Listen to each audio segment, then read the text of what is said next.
कराची में तहलका अंगेज सियासत का अंदाज क्या हुआ। बड़ी अहम खबर दूंगा कि आफाक अहमद की रैली खत्म करने के बाद कौन खुश कौन नाखुश।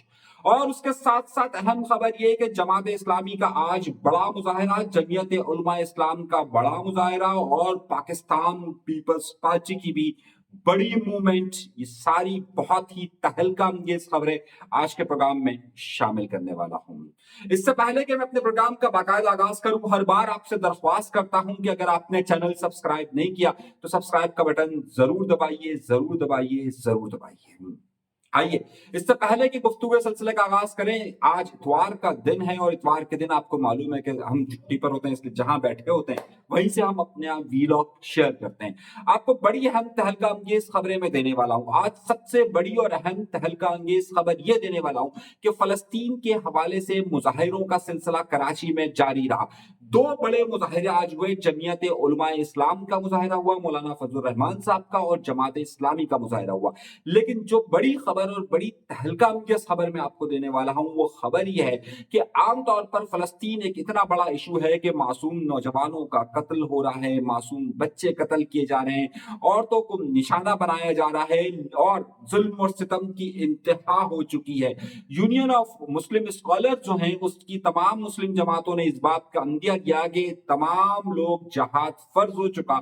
और उसके बाद मुफ्ती आजम यानी कि तकी उस्मानी साहब ने बड़ा फतवा दिया, मुफ्ती आजम मुफ्ती मुनीवर रहमान साहब ने फतवा दिया, और उन दोनों ने साथ खड़े होकर फतवा दिया कि जहाद फर्ज हो चुका। लेकिन आज हुआ क्या, मैं आपको जो खबर देने वाला हूं शायद बहुत सारे लोगों को नाला गुजरे। मौलाना फजलुर रहमान साहब ने आज अपनी सोलो मूवमेंट की कराची के अंदर, और जमात इस्लामी ने भी अपनी सोलो मूवमेंट की कराची के अंदर। मैंने बहुत ही मोतबर जराए से इस हवाले से राब्ता करने की कोशिश की, और मैं आपको एक्सक्लूसिव खबर दे रहा हूं कि तहरीके लब्बैक पाकिस्तान, तहरीके लब्बैक पाकिस्तान के जिन्होंने फलस्तीन के हवाले से काफी मुजाहिदे किए, उनका और जमात इस्लामी कराची के हवाले से कोई राब्ता नहीं हो सका। खबर दे रहा हूं आपको बहुत बड़ी, और जिस जगह पर सब लोगों को एक साथ मिलकर मुजाहिरा करना चाहिए था, मौलाना फजलुर रहमान साहब ने अपना स्टेज अलग लगाया और जमात इस्लामी ने अपना स्टेज अलग लगाया। इन दोनों जमातों के दरमियान भी कोई मुत्तफिका तौर पर, जिस तरीके से यूनियन ऑफ मुस्लिम स्कॉलर्स ने फतवा दिया था उस तरीके से यहां पर इन सब के दरमियान वाज़ेह तफरीक देखी गई। दूसरी बड़ी खबर यह कि आज सिक्योरिटी हाई अलर्ट रही। जितने KFC थे, जितने मैकडोनल्ड्स है, उन सब के बाहर सख्त सिक्योरिटी का इंतजाम किया गया, क्योंकि पिछले दिनों होने वाले चंद वाकयात इंतहाई गंभीर गंभीर गंभीर थे। तो आपको मैं खबर दे रहा हूं, बाकायदा एक बाखबर जराए से दे रहा हूं, और जादूगरनी मेरी कह रही है, और उन सब जगहों से मालूमात हासिल करने के बाद कह रहा हूं कि सब ने सोलो फ्लाइट ली, कोई बाहमी राब्ता नहीं हुआ।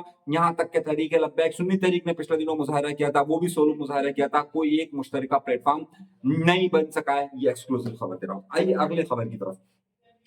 और अगली खबर यह थी कि यहाँ पर आफाक अहमद साहब ने अपनी रैली को मंसूख किया, रैली से वो दस्तबरदार हुए, लेकिन उसके बाद क्या सूरत हाल हुई, क्या उसके बाद कराची में डंपर माफिया कंट्रोल करने में कामयाब हुआ, और NQM और आफाक अहमद साहब के दरमियान कशीदगी की मौजूदा सूरत हाल क्या है, और इस हवाले से मैं आपको बहुत ही अहम खबर देने वाला हूँ। सबसे बड़ी और सबसे अहम खबर ये दे रहा हूँ कि ट्रालर माफिया के हवाले से जो एक्सीडेंट्स के वाकयात रोनुमा हो रहे थे उस पर ताहाल कोई भी कंट्रोल नहीं किया सका। और हुआ ये है कि कराची का ओल्ड सिटी एरिया और खास तौर पर लियारी का इलाका बुलडन मार्केट के अंदर एक हादसा हफ्ते की रात को पेश आया, जिसमें दो नौजवान शहीद हो गए, और दोनों का ताल्लुक लियारी के इलाके से था।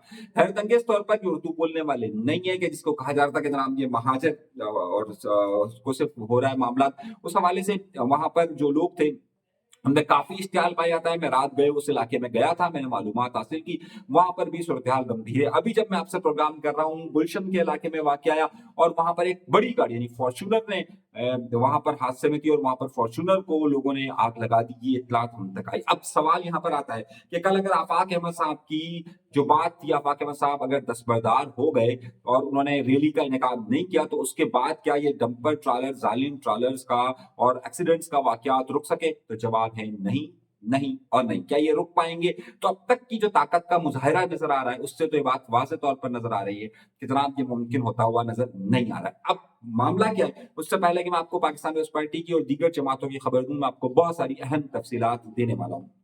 आफाक अहमद साहब का जो वाकयात पेश आए उसके बाद आफाक अहमद साहब को रैली निकालनी थी और रैली निकालने के लिए वो मुकम्मल तौर पर तैयार थे। हमने जब इस बारे में मालूमात हासिल की थी और हम इस खबर को मुकम्मल तौर पर देख रहे थे। आफाक अहमद साहब ने प्रेस कॉन्फ्रेंस का वक्त जिस तरह मैंने अपने पिछले प्रोग्राम में कहा था कि 11 बजे का दिया था, लेकिन 10:30 बजे एनकेएम ने अपने प्रोग्राम का इनेकाद कर दिया था। अब हुआ ये कि हम अपनी इत्तला के मुताबिक प्रेस कॉन्फ्रेंस को कवर करने के लिए तकरीबन 11:30 बजे के करीब वहां पहुंचे, तो हमें मालूम हुआ कि प्रेस कॉन्फ्रेंस थोड़ी सी लेट हो गई है और आफाक अहमद साहब वहां पर मौजूद नहीं है और वो 12:30 तक आएंगे। तो हम जो है वो बाहर बैठे हुए उनका इंतजार कर रहे थे। बाकी सारे सहाफी भी वहीं पर बैठे हुए, वो जो पंडाल लगा होता है, सारे सहाफी वहां पर बैठे हुए बाहर, कोई सिगरेट पी रहा था, कोई चाय पी रहा था। उसके बाद आफाक अहमद साहब आए और फिर वहां से उन्होंने गुफ्तगू का सिलसिला शुरू किया। अब हमारे पास जो खबर आई है उसके मुताबिक आफाक अहमद साहब के कई कारकुनान को इस वक्त रिहा कर दिया गया है, जबकि कुछ को रिहा नहीं किया गया है। जो बाकी तमाम लोग जिनमें जिनमें गिरफ्तार जो कुछ लोग थे उनको रिहा कर दिया, लेकिन बाकी सबकी इत्तला जो है वो अभी हमारे पास मौजूद नहीं आ रही है। अच्छा, अब इस हवाले से क्योंकि मैं ऐसी जगह बैठा हूँ कि जहाँ लाइट का थोड़ा सा मसला है और तो कोशिश मैं कर रहा हूँ कि लाइट, आपको पता है कराची के शहरी में लाइट का आना जाना लगा रहता है, तो इस बारे में परेशान मत होइएगा, लेकिन खबर पर चलेगा। हुआ ये है कि आफाक अहमद साहब की जहाँ ये मामला चल रहा था, आफाक अहमद साहब को जो बहुत ज्यादा दबाव आया वो पाकिस्तान के, जिसका इजहार वो कर रहे थे कि जो गिरफ्तारियों का सिलसिला था उसमें सिंध हुकूमत बिल्कुल ही बेबस नजर आई और सिंध हुकूमत के अलावा ये सारा काम होता रहा। सिंध हुकूमत को ये शिकायत, सिंध हुकूमत के आला हुकाम ये शिकायत करते रहे हमसे कि जनाब इस सारे मामलात में हमें इस वक्त इतलात नहीं है कि क्या हो रहा है और क्या नहीं हो रहा है। सिंध के एक वजीर को मैंने फोन किया था और मैंने पूछा था कि ये हालात क्या जा रहे हैं, सिंध हुकूमत की पॉलिसी क्या है, तो उन्होंने इससे वाजे इनकार किया कि जनाब हमारे इस बारे में कोई भी हमें क्लियर नहीं है कि जनाब ये मामला हो क्या रहा है। एनक्यूब पाकिस्तान ने जो प्रेस कॉन्फ्रेंस की थी, एनक्यूब पाकिस्तान और इस वक्त आफाक अहमद साहब के दरमियान कशीदगी इंतहा को पहुंच चुकी है। अगर अब कोई ये बात कही जा रही है कि माजी एक मुस्तकबिल करीब में इन दोनों के दरमियान कोई अलायंस या कोई सूरत हाल बन सकती है, तो इसका मैं आपको अभी से जवाब दे दूं कि फिलहाल ये होता हुआ नजर नहीं आ रहा। आफाक अहमद साहब बार बार अपनी प्रेस कॉन्फ्रेंस में एक बात का जिक्र करते रहे कि कुछ लोग जाकर शिकायतें करते हैं कि हमारा अल्ताफ हुसैन साहब से कोई ताल्लुक है और अल्ताफ हुसैन साहब और साथ मिलकर ये प्रोग्राम कर रहे हैं, और जिसका उन्होंने बाद में डिनाई किया कि जनाब हमारा कोई ताल्लुक नहीं। तो आखिर सवाल यहाँ से उठता है कि आखिर आफाक अहमद साहब की ये शिकायत कौन कर रहा था और कहाँ पर कर रहा था, कौन कर रहा था, इसका तो जवाब उन्होंने खुद ने अपनी प्रेस कॉन्फ्रेंस में दे दिया। उन्होंने कहा कि मुत्तहिदा कौमी मूवमेंट उनकी शिकायतें कर रही थी कि जनाब उनका कोई ताल्लुक है और शायद इसी बिना पर हुआ। अब मामला क्या है? मामला क्या है? आफाक अहमद साहब को क्या इस सारी सियासी सूरत हाल में नुकसान किस हद तक हुआ है? लोगों के जो एक्सप्रेशन आ रहे हैं वो कह रहे हैं कि नहीं जी, इन्हें मार्च जरूर करना चाहिए था, इन्हें सारी सूरत हाल को जरूर ऑब्जर्व करना चाहिए था। हमने इस हवाले से आफाक अहमद साहब की जमात से रब्ता किया और हमने कहा कि जनाब एक बड़ा दबाव जा रहा है कि आपने रैली क्यों नहीं की और आपने क्या मामला थे। तो आफाक अहमद साहब की जमात ने ये मौक़िफ़ दिया है कि जनाब हमारा मेन मौजू ये था कि डंपर के हवाले से हम आवाम जो है अपनी ताकत का मुजाहरा करे, और इससे बढ़कर ताकत का मुजाहरा क्या हो सकता है कि जब दफा 144 का निफास कर दिया गया और ये सारी सूरत हो गई। तो मैंने उनसे कहा कि भाई बहुत सारी जगहों पर दफा 144 का निफास होता है लेकिन लोग निकलते हैं। तो उन्होंने ये कहा कि जनाब डिस्ट्रिक्ट सेंट्रल में जिस जगह पर दफा 144 का निफास था वहां पर इस वक्त ये एक्टिविटीज करने का मतलब है कि अवाम को गिरफ्तार करते और वहां पर सिक्योरिटी बहुत सख्त थी और हम नहीं चाहते थे कि वहां पर अवाम को गिरफ्तार किया जाए। हमने कहा कि जनाब आपके कारकुनान निकलते हैं, मुख्तलिफ जमातों के कारकुनान निकलते हैं, तो उनका मौक़िफ़ ये था कि उस वक्त हमारे तकरीबन कारकुनान को गिरफ्तार कर लिया गया था। हम उस वक्त इस कंडीशन में बिल्कुल भी नहीं थे कि कारकुनान को मजीद रिस्क पे ले सके। तो मैंने कहा कि फिर उसके बाद आपके कारकुनान आपके जो आफाक अहमद साहब की रिहाइश गाह है वहां पर पहुंचे थे, तो वो वहां पर भी पहुंच सकते थे। उन्होंने कहा कि उसके बाद हमारे घर के बाहर भी दफा 144, खास तौर पे एक गली के अंदर दफा 144 का निफाज कर दिया गया था कि जहां आफाक अहमद साहब का घर था, तो वहां से निकलने की उनकी मूवमेंट्स पर भी उनको पाबंदी लगा दी गई थी। हमने कहा, फिर हमने उनसे अगला सवाल पूछा कि इस वक्त जो सारी सूरत हाल नजर आ रही है उसमें आपको क्या लग रहा है कि क्या आफाक अहमद साहब की सियासत को नुकसान हुआ है? तो उनका मौक़िफ़ ये था, महाजर कौमी मूवमेंट्स का मौक़िफ़ ये था कि जनाब हमने 2 स्टेप फॉरवर्ड और 1 स्टेप बैक किया है। हमारा मौक़िफ़ ये था कि हमारा जो कराची की आवाम को डंपर्स मार रहे हैं उस हवाले से आवाम में आगाही पैदा हो और हुकूमत पर दबाव हो और हुकूमत इस मसले का हल करे। तो हमने 2 स्टेप फॉरवर्ड लिया और 1 स्टेप हमने बैक लिया है कि जनाब अगर ये मामला हुकूमत और सब लोग अब ये मौजू क्योंकि सबके ज़ेरे बहस है तो ज़ाहिर है उसको करे। दूसरी तरफ हमने उनसे पूछा कि दफा 144 का नफाज, तो उन्होंने शदीद तनकीद की जमात इस्लामी पर और मौलाना फजल रहमान साहब पर। ये मैं आपको बता रहा हूँ महाजिर कौम उम्मत के ज़राए से। महाजिर कौम के ज़राए ने इस पर शदीद तनकीद की और उनका मौक़िफ़ ये था कि जनाब देखिए, डिस्ट्रिक्ट सेंट्रल में दफ़ा 144 का निफ़ाज़ किया गया और उसमें लिखा गया कि एक सियासी जमात को पाबंदी आयद की जा रही है। एक सियासी जमात की वजह से ये। उसी डिस्ट्रिक्ट सेंट्रल के अंदर उसी 12 तारीख को जमात इस्लामी के कैंप्स लगे हुए थे, लेकिन जमात इस्लामी के कैंप्स में दफ़ा 144 का निफ़ाज़ नहीं किया। तो सिर्फ़ और सिर्फ़ हमें ही हिट किया जा रहा है। अब हमने इस हवाले से राब्ता किया, इस हवाले से हमने राब्ता किया बहुत ही अहम एक हुकूमती शख्सियत से, और हुकूमती शख्सियत से पूछा कि ये आखिर मामला किस तरफ जा रहे हैं। तो उन्होंने मुझे, पाकिस्तान पीपल्स पार्टी के एक रहनुमा ने मुझे कहा कि जनाब ये एमक्यूएम का आपस का मामला और इनके कुछ आला ताकतों से मामला का ताल्लुक है, पाकिस्तान पीपल्स पार्टी का इस मामले से कोई ताल्लुक नहीं है। तो उसके बाद हमने एमक्यूएम पाकिस्तान के एक बहुत अहम कारकुन आप समझ लीजिए, इस वक्त तो ओहदेदार समझ लीजिए, आप या कुछ भी कहिए, क्योंकि इस वक्त एमक्यूएम में ओहदों का बड़ा मसला वो होता है। हमने उनसे बात की, हमने कहा कि एमक्यूएम पाकिस्तान को ने इस मामले में इतनी संजीदगी का मुजाहरा क्यों किया? तो उन्होंने बाकायदा प्रेस कॉन्फ्रेंस की सुबह 10:30 बजे। एमक्यूएम पाकिस्तान का कहना ये है कि देखिए, हमें डाउट ये था कि कहीं पर ये फसाद अगर हो गया तो सारा मलबा हमारी तरफ मुंतकिल ना हो। दूसरा, उन्होंने ये कहा कि हमने रात गए जब ये सारी सूरत हाल हुई, और जब 11 बजे आफाक अहमद साहब ने प्रेस कॉन्फ्रेंस का अनाउंसमेंट किया रात को तकरीबन 3-4 बजे, तो उससे पहले ही हमारा शाही सैयद साहब से राब्ता हो चुका था और हमने उनसे कहा था कि अगले दिन हम सुबह प्रेस कॉन्फ्रेंस करेंगे, लेकिन उसका वक्त तय्युन नहीं था। उसके बाद जब 11 बजे का हमें वक्त का अंदाजा हुआ, तो उसके बाद सहाफ़ियों को अली सुबह इस बात का बताया गया कि सुबह 10:30 बजे प्रेस कॉन्फ्रेंस होगी, ताकि 11 बजे आफाक अहमद साहब का प्रोग्राम था, उससे पहले ये प्रेस कॉन्फ्रेंस हो जाए। तो मैंने उनसे पूछा इस प्रेस कॉन्फ्रेंस का नुक्ता क्या था? उनका उनका जो सियासी स्टेटमेंट है या उनका जो बयान है वो ये है कि जनाब हम नहीं चाहते कि कराची में कोई इस तरह के मामलात हों।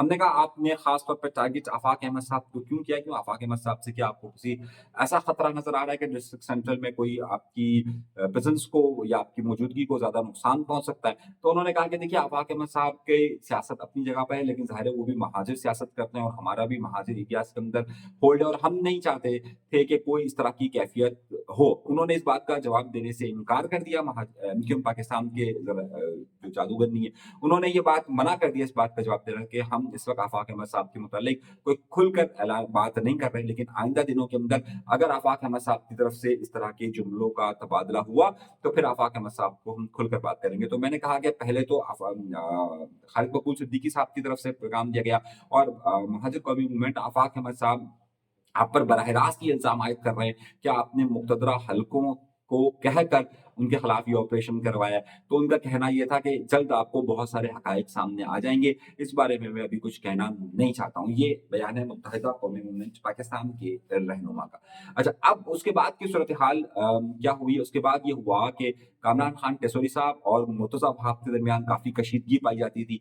लेकिन मुर्तज़ा वहाब साहब और कामरान टेसोरी के दरमियान एक सियासी दोस्तों ने, मैं फिर लफ्ज़ इस्तेमाल कर रहा हूँ, मुश्तरका सियासी दोस्तों ने एक दूसरे को ठंडा किया, बातचीत हुई, और उसके बाद मुर्तज़ा वहाब साहब कामरान टेसोरी के साहब के पास मिलने के लिए गए।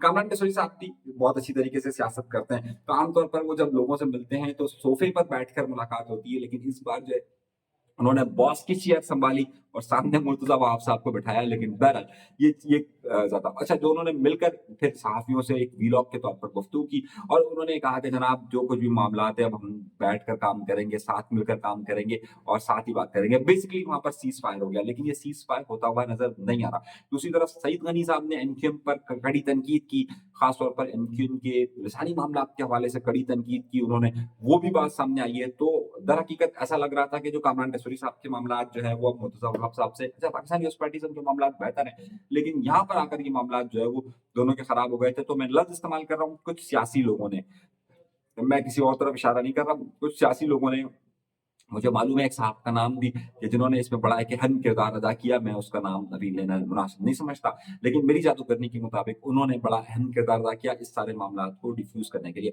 फिर कामरान टेसोरी साहब की तरफ से एक ऐलान आया, और कहा कि उन्होंने दावत दी कि डंपर वालों के साथ भी वो आएँ और उनका मिलकर बैठकर बात करने की कोशिश करते हैं। अच्छा, मेरी इत्तलात के मुताबिक ज़ाहिर है ये मुलाकात अभी अर्ली, यानी कि अगर चाहते कामरान टेसोरी साहब तो वो आज ही मुलाकात हो सकती थी, लेकिन ये मुलाकात होगी नहीं अभी, जहाँ तक मेरी इत्तलात है। ये मुलाकात आगे थोड़ा-सा डिले होगी, اور اس کے بعد یہ ملاقات ہوگی، کیونکہ بہت ہاٹ ایشو ہے اور اس وقت لیاقت محسود صاحب کے متعلق وہ امیج ہے، اور کامران خان ٹیسوری صاحب اس وقت بالکل کوشش نہیں کریں گے، وہ ہر بات کا بہت خیال رکھتے ہیں، تو اس بات بھی وہ کوشش نہیں کریں گے کہ دونوں کے فوٹیج کو ساتھ موو کرے کہ جس کی بنیاد پر جو ہے وہ کوئی اس طرح کی گفتگو ہو سکے۔ اور کل جو ہے وہ اس حوالے سے جو کہا گیا تھا کہ دعوت دیتا ہوں، تو ایسا اگر دعوت دینی ہوتی اور ملاقات کرنی ہوتی تو کامران ٹیسوری صاحب بہت ایکٹیو آدمی ہے، فوراً کر سکتے تھے، لیکن ابھی اس معاملے کو تھوڑا سا ڈیلے کیا جائے گا اور اس کے بعد کیا جائے گا، کیونکہ اگر کامران ٹیسوری صاحب نے ڈمپر والوں سے ملاقات ابھی کی تو یقینی طور پر سوشل میڈیا پر اور دیگر جگہوں پر ان کے خلاف کافی شور شرابہ آ جائے گا۔ تو فی الحال وہ ملاقات ابھی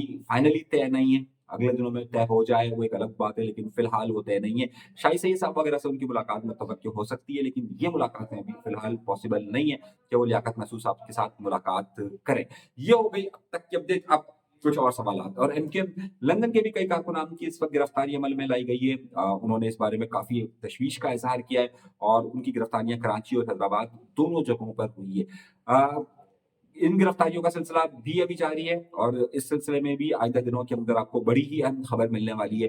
اس حوالے سے بھی میں آپ کو بتا رہا ہوں کہ ان کے لندن کے جو فیکٹر ہے یا جو وہ جماعت ہے وہ بھی اپنے آپ کو ایکٹیو کر رہی ہے آہستہ آہستہ، اور اگلے دنوں کے اندر کچھ ایشوز کے اندر آپ کو بہت زیادہ سرگرم نظر آئیں گے۔ یہ اطلاع بھی ہم تک پہنچی ہے۔ اچھا، اب اس کے ساتھ جو ہے وہ ایک اور بڑی خبر کی طرف میں آپ کو لے کر آتا ہوں کہ اس ساری صورتحال میں اب فائدہ کس کا ہوا ہے اور نقصان کس کا ہوا ہے۔ دیکھیے، فائدہ اور نقصان کے بجائے اگر ہم اس بارے میں زیادہ فوکس کریں کہ اس وقت جو ڈمپر کا ایشو ہے اس معاملے کو اور انتظامی معاملات کیسے حل ہو سکتے ہیں، تو مجھے تاحال وہ حل ہوتے ہوئے نظر نہیں آ رہے۔